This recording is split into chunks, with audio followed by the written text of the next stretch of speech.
You're a worthless mistake. I wish we never took you in. Those were the last words my mother screamed at me before throwing my clothes in a garbage bag. I was 7 years old, crying on the doorstep.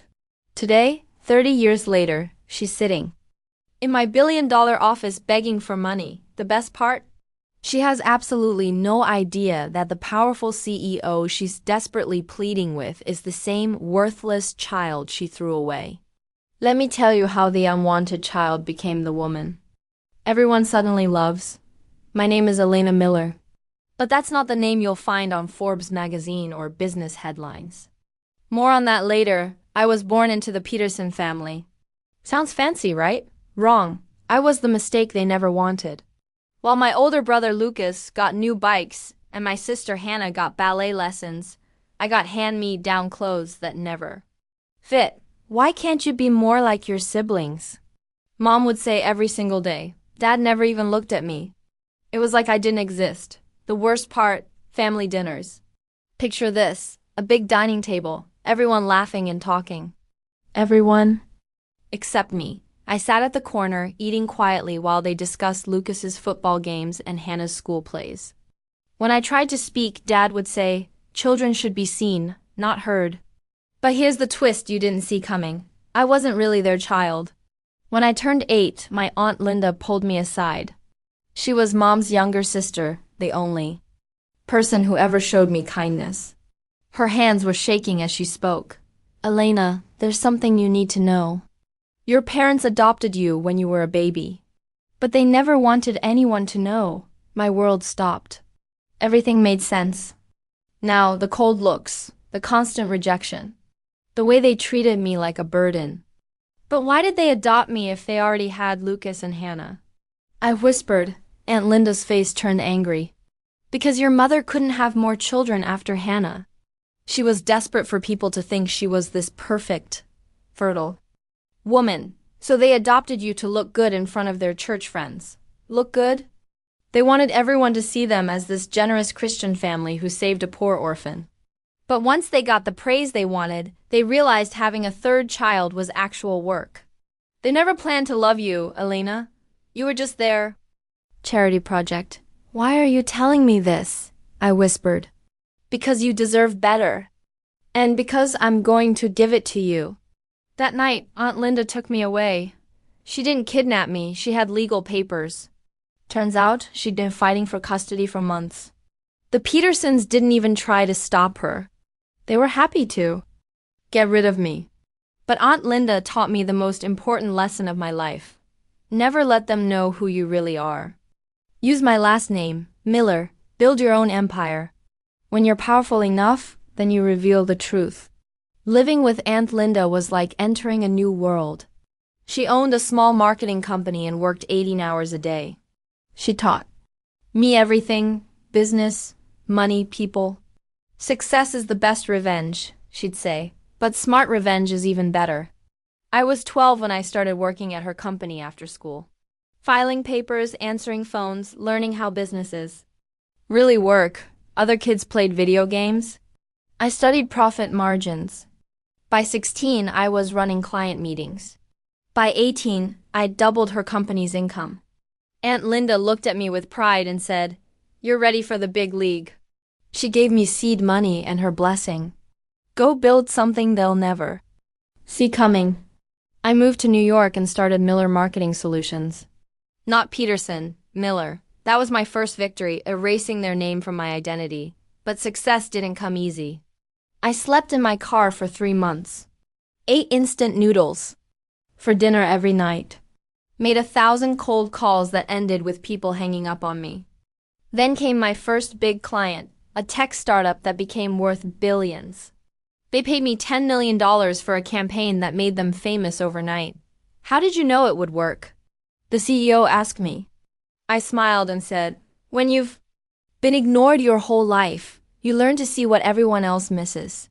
10 years later, Miller Marketing Solutions was worth $500 million.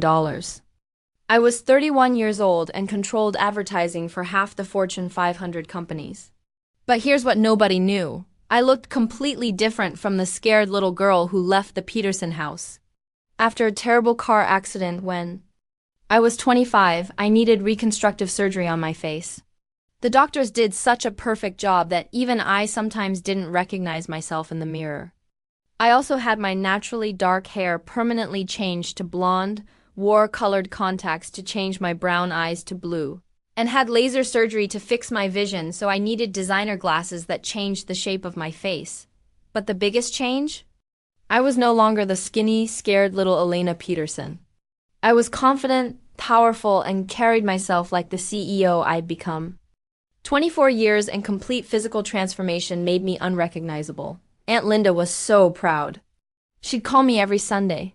"Any word from the Petersons?" she'd ask. "Nothing. They don't even know I exist." Good, let them figure it out.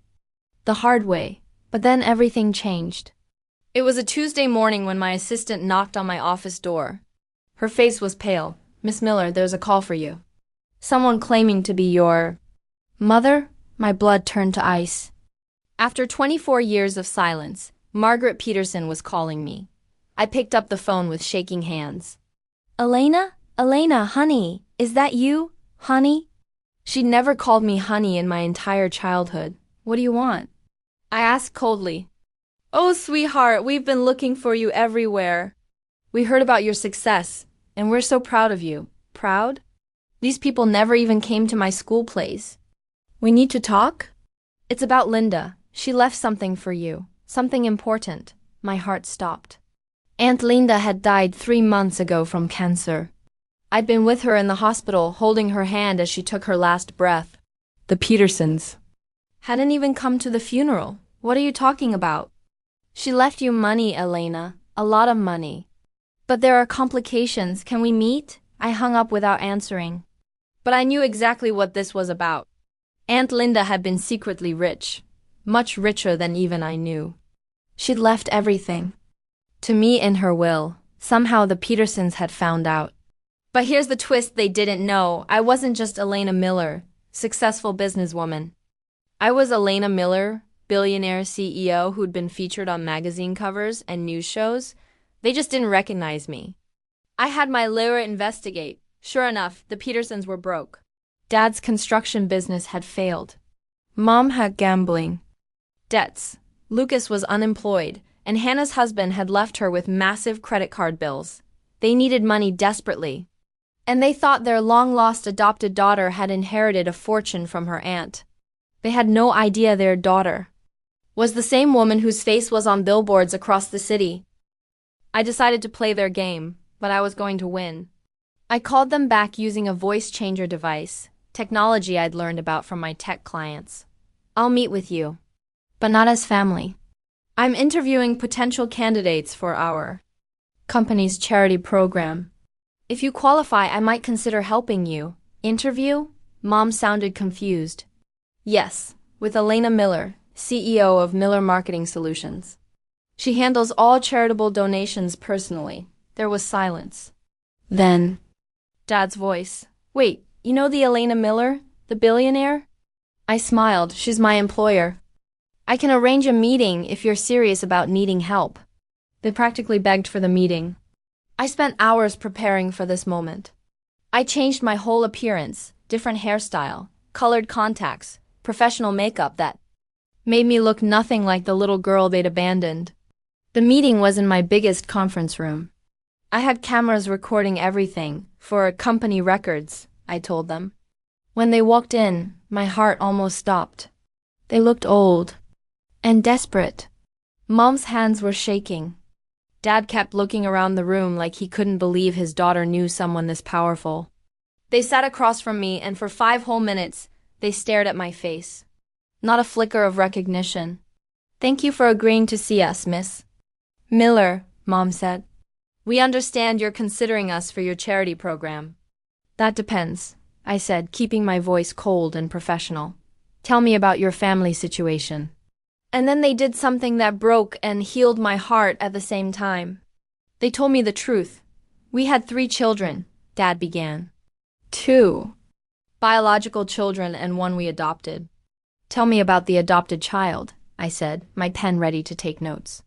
Mom shifted in her chair. She was difficult. Never fit in with the family. We tried our best, but she was just different. Different how? Quiet, strange. She didn't appreciate anything we did for her. Always seemed ungrateful. I bit my tongue to keep from screaming. What happened to her? She went to live with my sister when she was 8, Mom said. We thought it would be better for everyone. Better for everyone or better for you? Dad looked annoyed. Look, Miss Miller, we're not here to discuss ancient history. We need financial help now. I see.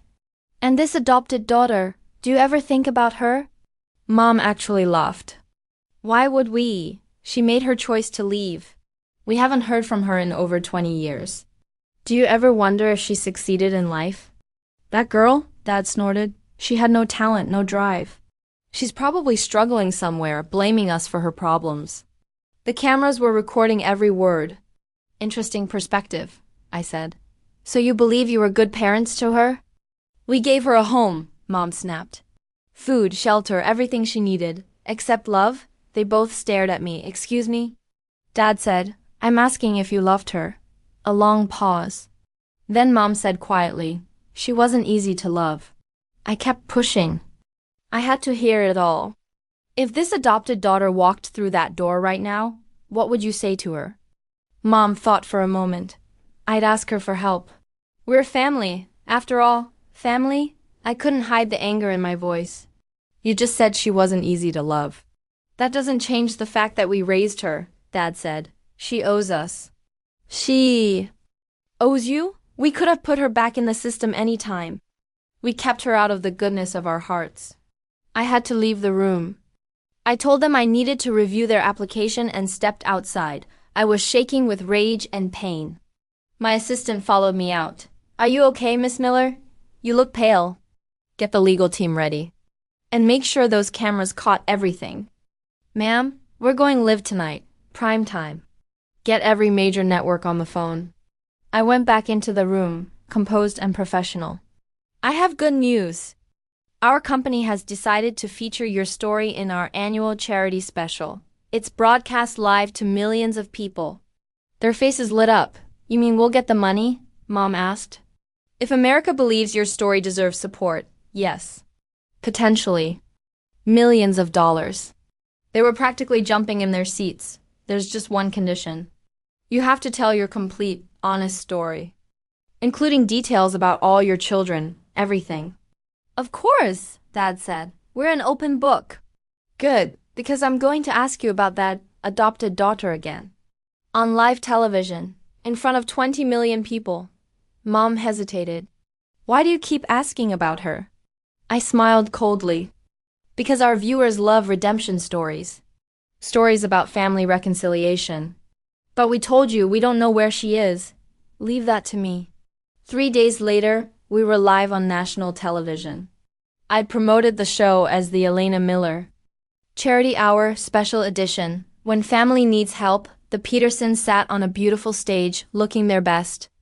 Professional makeup, nice clothes I'd provided, surrounded by flowers and soft lighting. 20 million people were watching. I walked onto the stage wearing a stunning blue dress, my hair perfectly styled, looking every inch the successful CEO. Good evening, America. Tonight, we have a special story about family, forgiveness, and second chances. The audience applauded. I'm here with Margaret and Robert Peterson, who are asking for help during a difficult time in their lives. The camera zoomed in on their hopeful faces. Now, Margaret and Robert, you've told me you have 3 children.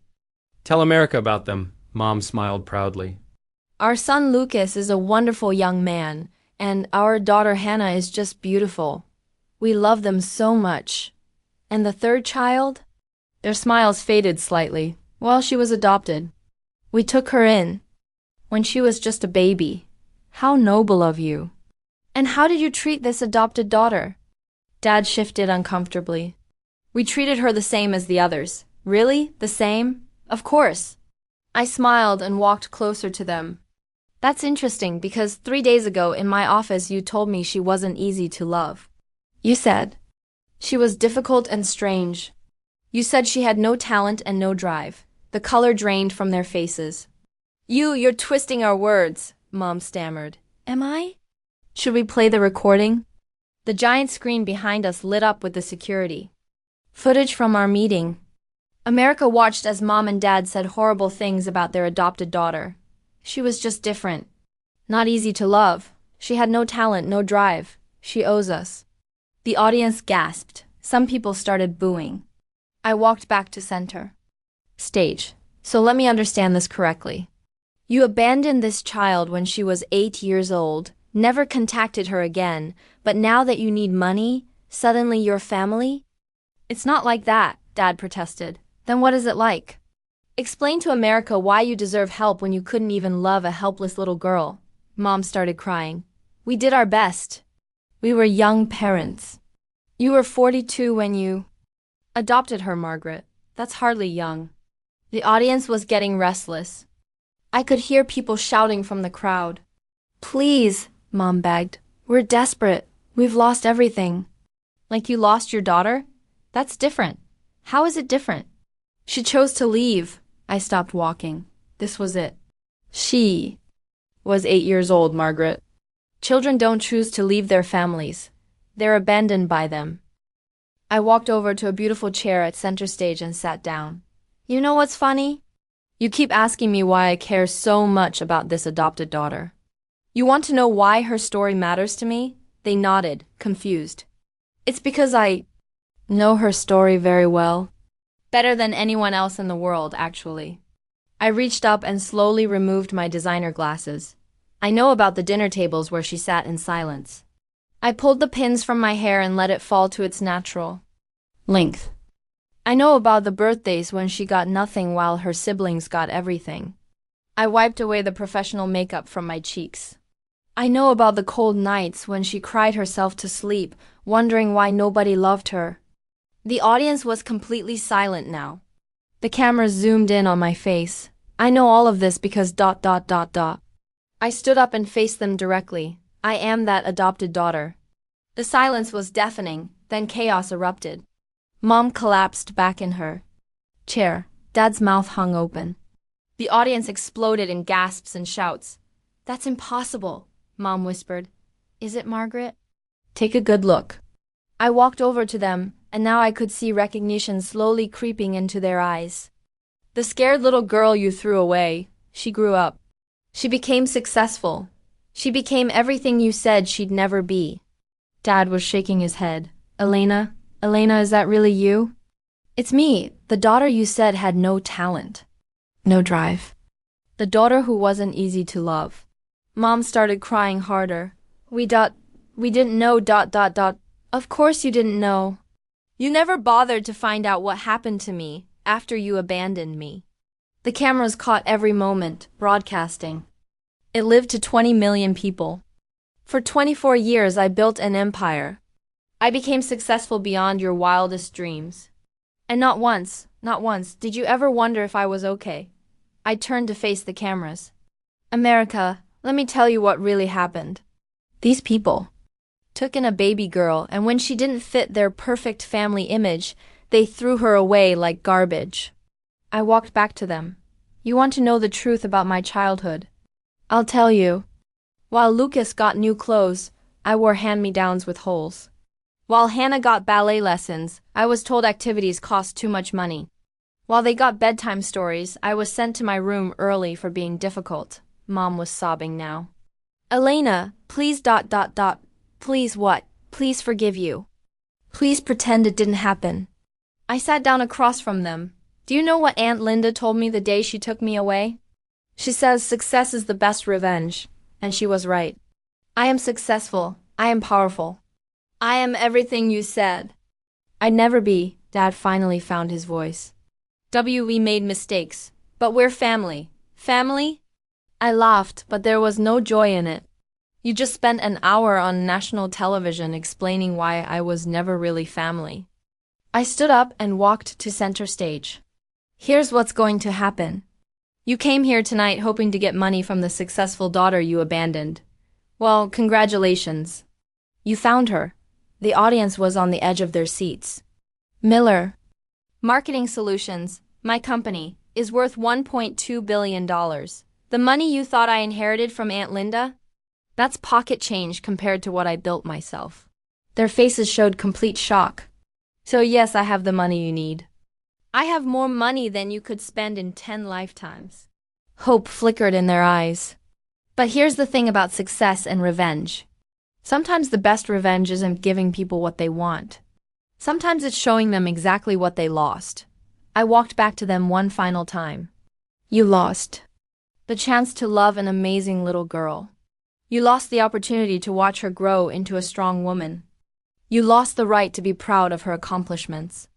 My voice got softer but somehow more powerful. Most importantly, you lost a daughter who would have done anything for you if you had just ... The studio was completely silent. You could hear people in the audience crying. I looked directly into the cameras. America has heard your story now. They've seen who you really are. They know what you did to a helpless child. I turned back to Mom and Dad. You asked for help tonight, you got it. Just not the kind you expected. Elena. Mom whispered. We're sorry, we're so sorry. Sorry for what, exactly? Sorry for abandoning me? Sorry for never loving me? Or sorry that you got caught? Dad leaned forward. Sorry for all of it. We were wrong. We were terrible parents to you. Yes, you were.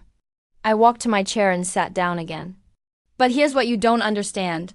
Despite everything you did to me, I became a good person. I help people, I donate millions to charities. I treat my employees like family. I looked at them with something that might have been pity. I learned how to love by watching Aunt Linda. I learned how not to love by watching you. So here's my decision, I announced to the cameras and the audience. Margaret and Robert Peterson, you will not receive a single dollar from me tonight. Not because I can't afford it, but because you don't deserve it. Mom gasped. Elena, please, we're your parents. No, you are my guardians. Parents love their children. Parents protect their children. Parents don't abandon 8-year-olds because they're difficult. I stood up and addressed the audience. However, I want to do something positive with this moment. Tonight, I'm announcing the Linda Miller Foundation for Abandoned Children. The audience erupted in applause. This foundation will provide homes, education, and love for children who have been abandoned or abused by their families. We're starting with a $50 million donation. The applause was deafening. Because every child deserves what I never had, unconditional love. I walked back to Mom and Dad one last time. You want to know what the saddest part of this story is? If you had loved me, really loved me, I would have taken care of you forever. I would have bought you houses, cars, anything you needed. Tears were streaming down both their faces now. But love can't be bought, and it can't be faked. You had 8 years to love me, and you chose not to. I looked directly at Mom. You said I wasn't easy to love. But you know what, Margaret? Love isn't supposed to be easy. Love is supposed to be unconditional, especially for a child. Then I looked at Dad, and you, Robert. You said I owed you something because you kept me out of the foster system. But parents don't keep score with their children. They just love them. I stepped back and addressed both of them. I forgive you. Not because you deserve it, but because I deserve peace. I'm letting go of the anger I've carried for 30 years. But forgiveness doesn't mean reconciliation. You made your choice.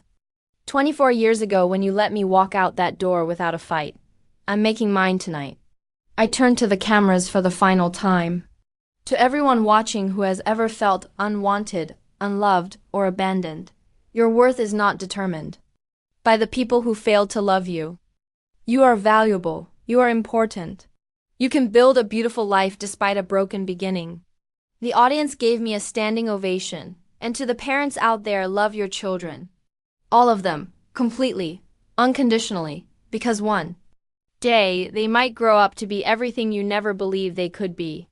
I looked back at Margaret and Robert Peterson one final time. The daughter you abandoned now owns everything you begged for tonight. But more than that, she became the person you never gave her the chance to be.